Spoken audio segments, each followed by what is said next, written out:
Hi everyone, you're watching the Asian American Herald, a new media network featuring the Asian Americans of the capital region of New York.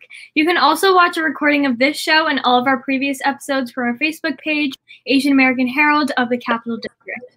My name is Shruti Natanmai, and I'm a student at the Fashion Institute of Technology, writer and creative who was born and raised in the capital region. Tonight, I'm super excited to speak with Shivangi Mistry, an advertising and marketing communications student at the Fashion Institute of Technology, as well as a certified makeup artist based in the New York City and New Jersey area. Shiv, welcome to our show. Hello, everyone, wherever you are. So, I would like to start by asking you to take a minute to introduce yourself a little bit more and tell our viewers about your background. Where did you grow up? What are some of your interests? So, my name is Shivangi. You can call me Shiv. So much easier. I started doing makeup way back when I was young, like in middle school. I grew up in New Jersey, little outside of the city, 30 minutes out. It's a small town that I grew up in, and interests-wise, I always liked doing creative things. I loved color, I loved painting, drawing. Ever since I could pick up a pencil, I was doodling. So that indefinitely obviously turned into something more when I learned you could put it on your face. So I got really excited when I saw eyeliner and Maybelline and those drugstore makeup aisles. I kind of just fell in love, and I begged my mother. I was like, please just let me get eyeliner.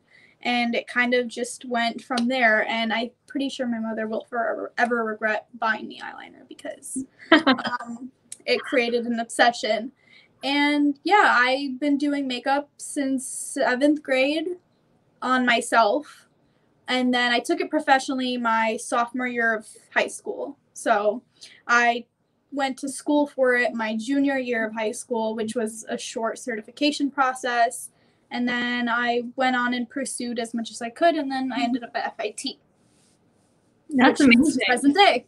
Yeah, that's amazing. So I know you had an interest in makeup from a young age, but did you have a clear idea of kind of the career you wanted to pursue from a young age, or did you kind of figure it out along the way?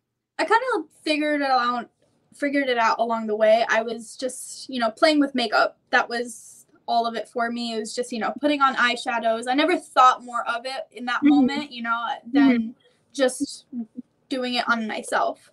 But as I got older, I got more compliments, and people were like, why don't you do this professionally? And I started thinking oh, that's a possibility. Start making money off of something that I love to do. And it started, turning into a job where I was like, okay, I should start taking this seriously instead of just doing it for fun. And my parents put me into Parisian Beauty Academy, and I did a certification process, which took me a month almost. Yeah, it was intense. It was from 9 to 5, every day for 4 or 5 days a week.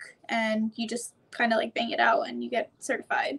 Mm-hmm. So I did that, and it worked out. Good thing I have it now. Yeah. Can you kind of expand upon that certification process? Yeah. So you learn a series of skill sets between not just applying makeup and, using the products. You get a clear understanding of the process behind it too, rules and regulations, sanitation equipment, all these basic knowledge skill sets you should have in your kit, which is every makeup artist has a kit, what colors to have, what products to have, what type of skin types. So you get to learn, you very much dig deep in the details. There's so much more to just, painting a face. There is, you wear gloves sometimes if you have somebody with acne. You have to wear, right now, masks are a big thing. So makeup is really hard to do right now with COVID going on, because that's direct, face-to-face contact. How am I supposed to do makeup without touching your face? So there are schools now doing double certification processes where you can get recertified, with the new conditions that we have to work under, Mm-hmm. So you make it work. You make it work. For sure. Especially right now. Yeah, and you definitely did make it work. That's awesome. Yeah. That's awesome. So I know you've had a wide range of experiences as a makeup artist during New York Fashion Week, at FIT, and beyond, some of which I have photos of here. But would you be able to expand upon a couple of experiences that stand out to you the most? Oh yeah, definitely. So professionally, I started working sophomore year, but I didn't get to work New York Fashion Week until my senior year of high school, and that's still pretty young, I would say, to start working in the industry. And one of my fondest memories, I guess you could say, that impacted me the most was it was my first year working as an artist backstage, and my boss, as you could say, she saw my full potential, and I had only worked that one show, and immediately the following season she rehired me, and she said, you know, I want you to step up and I want you to take position, and I became a lead artist at 17 actually years old, and that was probably one of her youngest and like youngest in general, because I did that. I'm actually really proud of it, and I'm glad I can say that. Yeah. And it gave me a lot of experience at a young age, which I applied to, you know, in my own private client list, you know, where I did bridals, like the one that you see on your screen, you know, when I was doing runway. That's the middle picture when I would work on the runway shows. And then I also applied like my makeup skills to when I participated in Blush magazine and I did one of their cover shoots. That was a lot of fun. So I got to expand myself from whatever I learned backstage, you know, and I applied myself to wherever I could. Yeah, for sure. So with this diverse range of experiences, I guess what was the most impactful advice or advice that you received from someone that you worked with? Definitely my boss. She definitely believed in me. Like that faith that she had in me was totally unmatched, and she really pushed me to believe in myself. Like, you're talented, like don't give up on what you're doing and keep doing it, you know? And with everything going on right now, it's been put on pause, but you know, it's not bad. Like, you got to make do with how life is going on right now. But she constantly reminded me, like, keep doing it and you're going to keep going. And that's what I'm going to keep doing. And I've kept that, you know, at the back of my mind. Just keep pushing. Yeah. For sure. Were these experiences kind of what you had imagined they would be? Or was it kind of like once you got to the set, it was totally different and totally different vibe than what you had anticipated before based upon media or just what you had expected the industry would be like? When I first started, I was very nervous. I was like, I didn't want to do anything wrong. I didn't want to stab somebody in the face with like a makeup brush doing eyeliner or something. I had all these irrational fears, you know. And it's when it's your first time doing anything, not even just makeup, you're, you know, psyching yourself out, you're anxious. But I was definitely in the right headspace, and I was like, you know, I was anxious for all the right reasons, and like, you know, it was a good anxious, I would say. It kept me on my toes. And especially with backstage and fashion week, you always have to be on your toes, and I pretty much prepared myself pretty well for it, and I kept up with the fast pace, and it's a lot faster than I was expecting, but I didn't let it make me cave. Like, I just kept pushing, you know. I didn't want to give up even though it was getting really hectic. I was like, I can do it, and I did it. For sure. And I know you've had experiences both in LA and New York City. So kind of what was the difference in both of those environments like? LA, we had a much bigger venue because New York buildings, as everybody knows, they're high rise, and sometimes you don't get the most amount of space to work with. And it was very tight and hot and sweaty, and everybody's everywhere, and there's models and dresses that you can't step on, and it's mayhem. Like, mayhem. There's lines of people and cars honking everywhere, and you're just running around. You just got to stay focused on the task that's assigned to you and follow the models with the makeup brushes and the spray and everything, and you just got to keep up with it. And then in LA, it was more The same thing, same team, same people, same models, and it's just a different vibe, I guess you could say, over there. Everybody just kind of is very focused but relaxed at the same time, which is very weird. I very much enjoyed the relaxed vibe that I got from LA, and I thought that was very nice, and I think New York could definitely learn a thing or two from them. Oh, for sure. For sure. Well, thank you so much for giving us some details on that. And I think it's really incredible that at 20 years old, you have so many different experiences that not only you can say that you did, but you can take kind of bits and pieces from each experience to make sure that you improve yourself as a person and makeup artist for whatever next project that you work on, which I think is a really valuable thing to have as a makeup artist, as a student.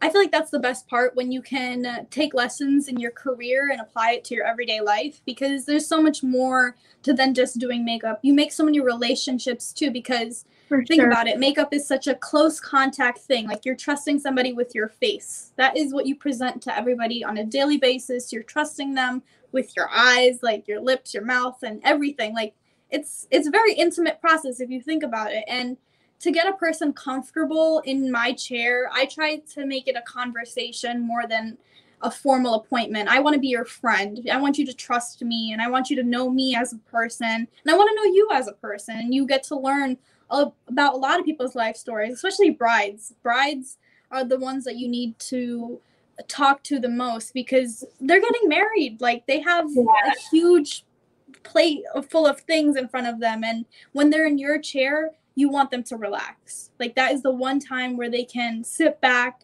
and they have nothing that's in their control, but they have to trust you and you have to trust them. And it's kind of like a relationship you have to build with your clients. And once you build that relationship, it becomes a lot more fun and it makes you feel so much better. And when I see a bride or even an everyday client see their face before and after they do makeup, they just feel like the confidence that you gave them from doing that makeup is unmatched. The feeling of happiness that you gave them just by applying makeup on them is unmatched. For sure. Yeah. And I feel like that intimacy of being a makeup artist is not discussed as much, and definitely not. The importance behind building that relationship to ensure greater satisfaction, I guess. Yeah. Because you don't want to sit in a chair and it's quiet the entire time. Because I know when I get a haircut done sometimes, and the woman, like, sometimes doesn't talk to me, and I'm like, hey, this is weird, and I'll just sit in silence and like, okay, I guess I'm just gonna sit on my phone. And you can't even sit on your phone when you're getting your makeup done, because for sure, you're getting stuff done on your face. So it's important. I feel like it's so important. Definitely. And it's one of the main things that I feel like that I didn't even learn that in school. When I went for my certification, I didn't, like, they talked about it, like they brushed on it, but it's something you learn yourself mostly. Like, you have to open up. If you're a very quiet person, it's very important to learn how to talk to people and socialize. And I was very shy. And I could credit makeup to making me a way more social person, because without it, I don't think I would have gotten out of my shell, because it's important to talk to people. And I would credit it to makeup for giving me that confidence to, use my voice. Yeah. And I think you've had such a range of experiences that you've been able to build relationships with and communicate with so many different types of people. It's not even like learning how to build a relationship with an extroverted person. It's learning how to draw the best out of someone who is naturally shy or quiet, which is... Oh, no. I've had girls as young as 4 or 5 years old, because I would work kids' fashion shows too. So I would work with kids as young as 4 or 5 years old that would come sit in my chair crying for their mothers. And how do you console a 4-year-old, 5-year-old child crying for their moms while you're trying to, put some powder and blush on them? And, I've learned a few tricks, lollipops, candy, some bribing going on. You gotta make it work. But for sure, a wide age range, you have to be very open to who you're working with.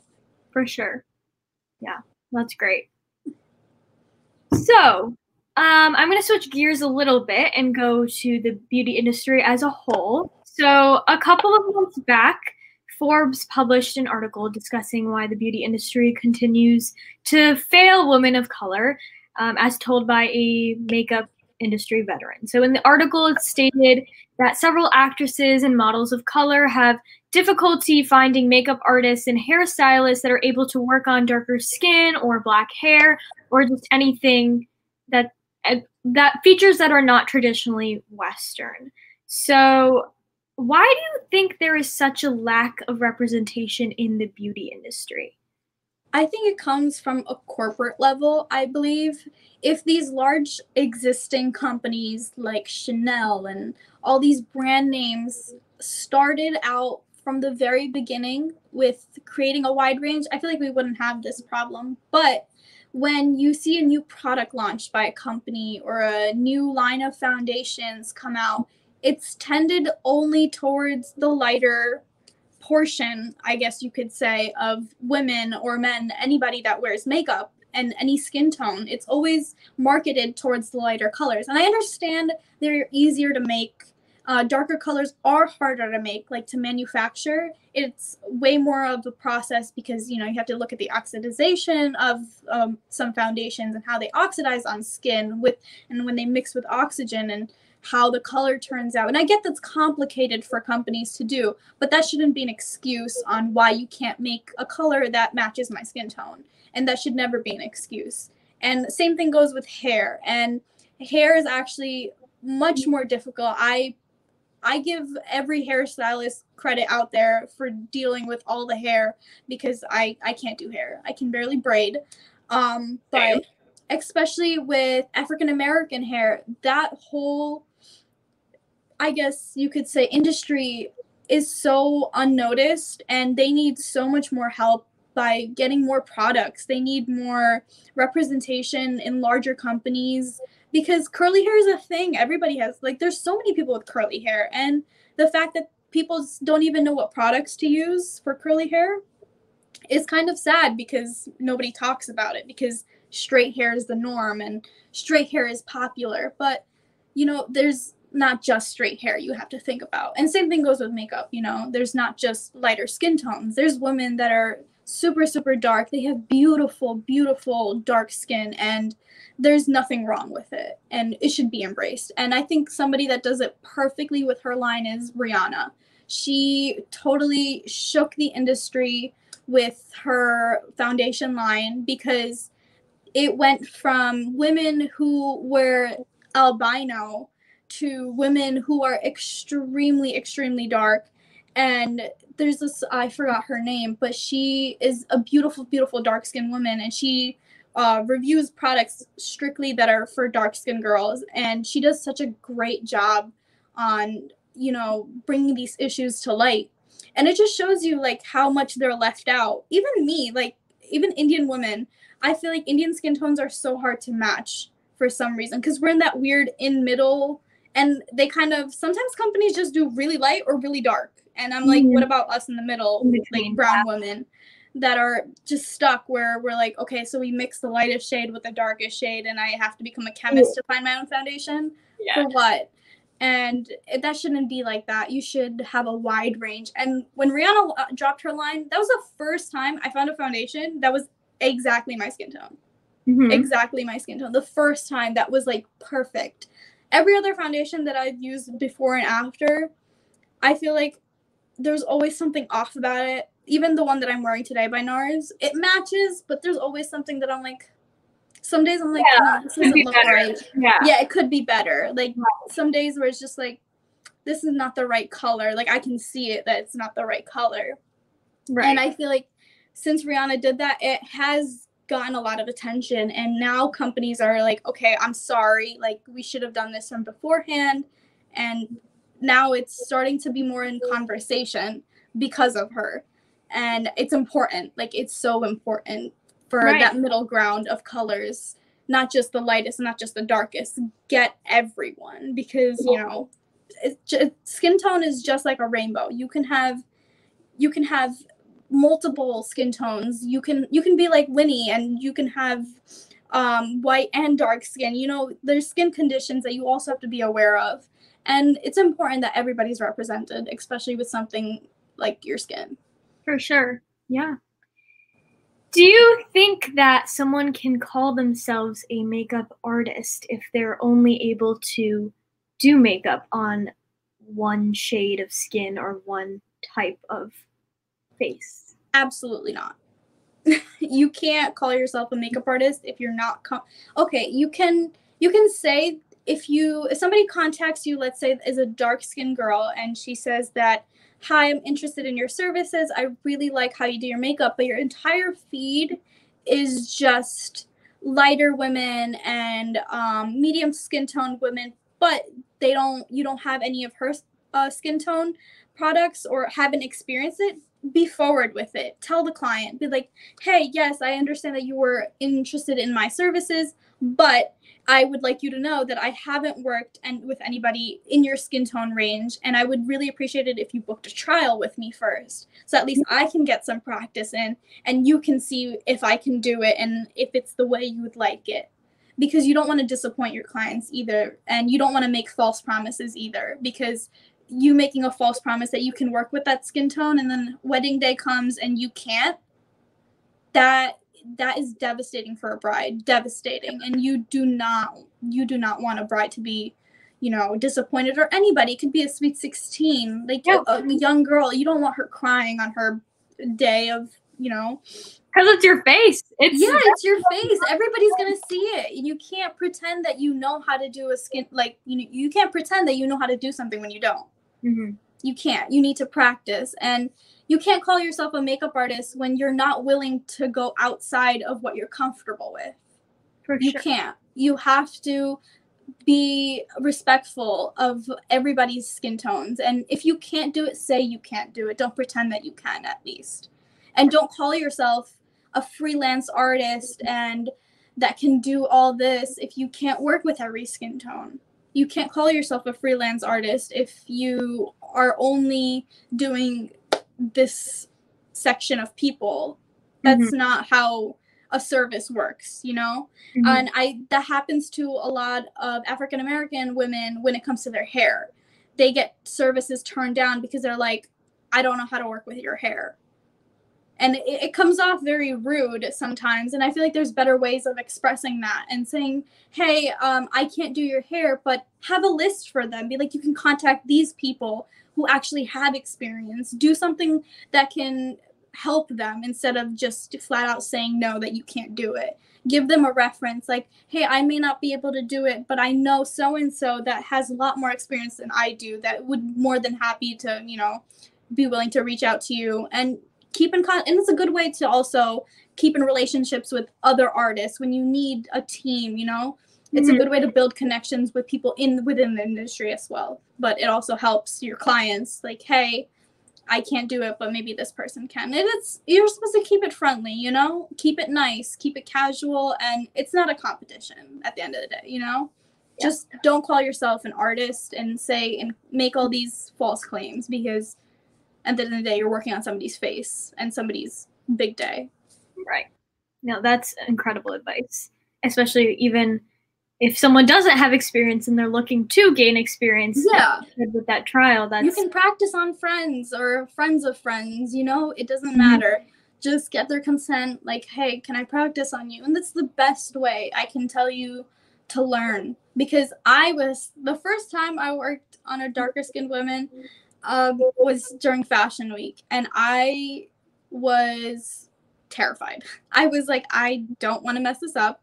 And I told the model, I was like, I've never worked on somebody dark skin, darker than me. Like, I was scared. I was like, this is the first time I'm doing something like this. And I told my boss, I was like, listen, I'm not really comfortable with working with darker skin models because I just don't want to do anything wrong. And she's like, you're not going to learn if you don't try. So at least try to do her face. And I did it.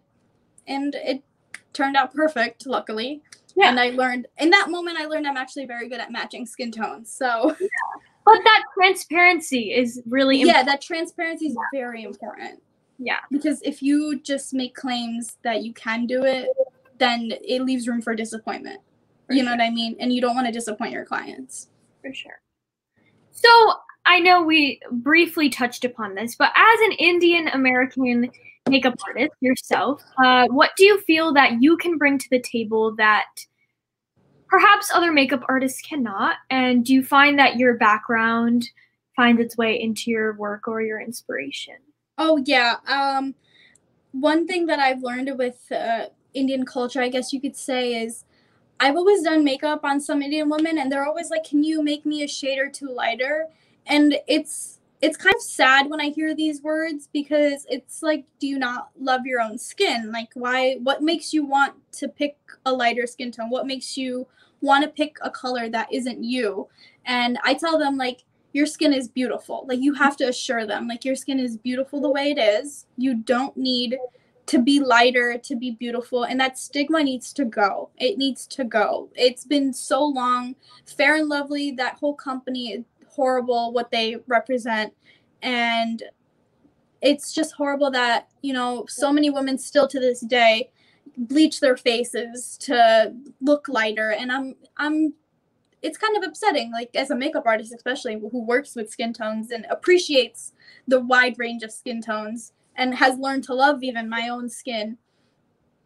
And it needs to be taught in our culture and doing in makeup and in industry, because some makeup artists I know that are Indian makeup artists and are okay with making their clients a little lighter, and that shouldn't be it. And I was like, that just makes your work look worse, because one, it's not the right skin color. That's not how makeup should be done. Makeup is about enhancing your natural beauty, meaning your natural skin as it is, not to be someone you're not.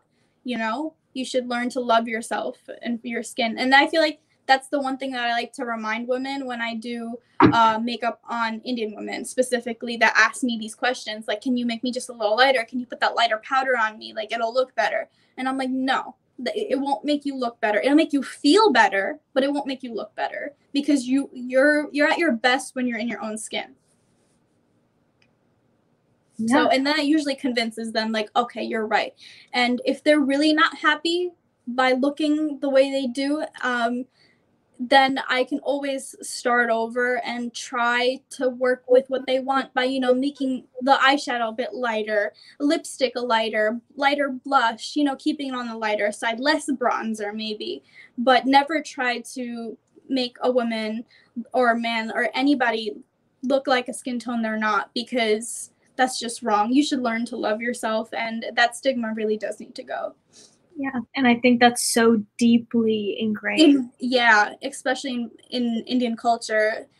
Growing up, I'm pretty sure you faced it. I've faced it. Every Indian woman has faced it at one point in their life. They're like, you're so beautiful when you're lighter in the winter. You shouldn't go out in the sun any day now because you're gonna get darker. And I would say why. I would enjoy my tan color sometimes. Like, I would be like, oh, I thought it looked nice to me, and that I caught some color. But apparently to a large population in India, it isn't. Yeah. So it's hopefully we're working. I feel like there's a lot more people talking about it now. Than there was before, because of social media and things like this, conversations. But it's still got a long way to go, I feel like. Yeah, for sure. As with many issues in society. But I think there's definitely been some changes, at least acknowledgement. That there's a problem. Yeah. So we're running a bit short on time, so I have one last question for you. Looking forward, what goals or aspirations do you have for yourself as a makeup artist or for the industry as a whole? And what do you hope to accomplish, or what projects do you aspire to take on? I really want the industry to be more inclusive of everyone. I'd seen a huge improvement in the last 3 years, I'd say, on skin tones and shade ranges going up, and you know, finding my color has become a lot easier than it was in the early years of my high school years. And for a person who wore makeup from such a young age, I can attest to the fact that it has become easier for me to find my color, thank God. Because before, it was just a few selections and it would be like I would kind of have to meet the people halfway, or maybe buy 2 foundations to, you know, find my perfect color. But luckily that 2 bottles has turned into 1, and I see the changes happening, and I one day want to be part of that change. I want to especially focus more on Indian women and their insecurities when it comes to being the color they are, and talking about those stigmas of, you know, wanting to be lighter and aspiring to be lighter, and that whole connecting between being lighter is being prettier. You know, everybody can be beautiful in whatever skin they were born with, you know, there's no stigma attached to it. And I want to work on more projects like that where they make you feel good about yourself when you do something. And I feel like that's important when you work on a project. It's not just you're doing it for the money, but do you feel like a better person at the end of the day? Did that project cause a positive impact in your life? And I, for one, can say that every project that I've worked on so far has given me a positive impact. And maybe I've had a few negative experiences in the industry, and that's okay, because those are experiences too. But I never let them overcome or overshadow my positive ones. And I'm going to continue working on, you know, brides, and I'm going to continue influencing them and telling them that, you know, do what you want, but always remember to be comfortable in your own skin, because nobody's going to be happier at the end of the day than you. That's amazing. Yeah. That's really amazing. And I applaud you for doing that, because I think that's a really important thing to take on, especially as an Indian woman. That's really incredible. So great job. And thank you so much for joining me this evening. Thank you for having me. This is a great talk. Of course. I'm Shruti Natanma, and our wonderful guest for today was Shiv Mistry. The Asian American Herald is a Facebook-based news media outlet dedicated to discussing topics and building community amongst the Asian Americans in New York. Please send us your story ideas and look for the recording of this show on our Facebook page. Have a good evening, and thank you. Bye, everyone. Thank you.